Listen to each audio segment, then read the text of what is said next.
आज नेकी कर और जूते खा पार्ट 6। अभी तक आपने देखा कि किस तरीके से इस दुनिया में लोग हैं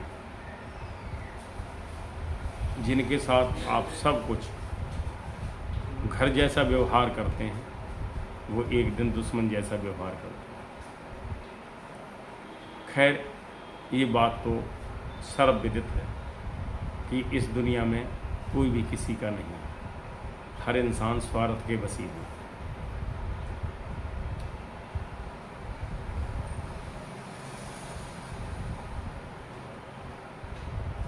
एक राजा था, वो चाहता था कि मेरे राज्य में प्रजा को कोई दुख ना हो। अगर किसी को कोई विपत्ति आ जाती थी तो वह अपने राजकोष से दरबारियों को कहता था कि जाओ उस व्यक्ति की मदद करो, वो परेशान है। वहीं एक उनके राज्य में एक मंत्री रहता था जो इस बात से घृणा करता था कि राजा किसी की मदद के लिए अपने कोष से धन भिजवा देता है और उसे ये बात बहुत बुरी लगती। धीरे धीरे उसकी ईर्ष्या बढ़ती गई और एक दिन वो विरोध पर उतर आया। अब राजा जी दरबार में बैठे थे तो जैसे ही किसी मंत्री ने आकर के कहा कि फलाना व्यक्ति है, उसके घर में उसकी बेटी की शादी है और उसके घर में चोरी हो गई, तो उसके घर में कोई व्यवस्था बची नहीं है शादी के लिए। राजा ने तुरंत ही मंत्रियों को आदेश दिया कि जा कर के उनके बेटी के विवाह की सारी तैयारी करो। वो जा कर के वहाँ मंत्री गए, अपनी जो सामान्य आवश्यकता थी वो लेकर के वहाँ गए और वहाँ जा कर के उनकी तैयारी करके और विवाह का कार्य संपन्न कराया। बिटिया की विदा होके अपनी ससुराल चली गई। ये बात मंत्री को बहुत बुरी लगी, जो द्वेष रखता था। उन्होंने कहा कि मुझसे तो कोई सलाह मशवरा की नहीं और राजा ने बिना मेरी आज्ञा के ये सब कार्य किया है और मैं इसका बदला अवश्य लूँगा।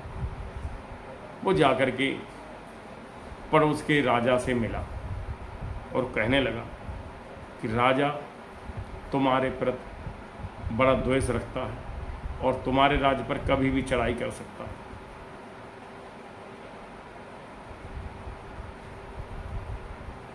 उस राजा ने उस मंत्री की बात को सच मान के राजा पर आक्रमण कर दिया। राजा उसमें नहीं था कि मेरे कोई आक्रमण करेगा, उसका किसी से द्वेष भाव नहीं था और अंत में राजा की मृत्यु हो गई और जो राज्य था दूसरे राजा ने ले लिया। अब उसको जो राजा दूसरा था उसको लगा कि मान लो कि ये सब कार्य इस मंत्री ने अपने राजा के लिए किया, तो उनको बात समझ आई कि ये मंत्री जब अपने राजा का नहीं हुआ तो मेरा क्या होगा। तो उस मंत्री का भी उस राजा ने कत्ल कर दिया। शिक्षा ये मिलती है कि मनुष्य को ईश्वरीय कार्य सर्वोपरि रखनी चाहिए और जो ये द्वेषभारी भावना है ये त्याग देनी चाहिए। जन कल्याण से ही स्वयं का कल्याण हो सकता है, इन गद्दारों से नहीं। बस के रहना इस दुनिया में कमी नहीं गद्दारों की, पीठ पीछे छुरी चलाने वाले उन मक्कारों की, पीठ पीछे छुरी चलाने वाले उन मक्कारों की। इसी साथ जय जय श्री राम।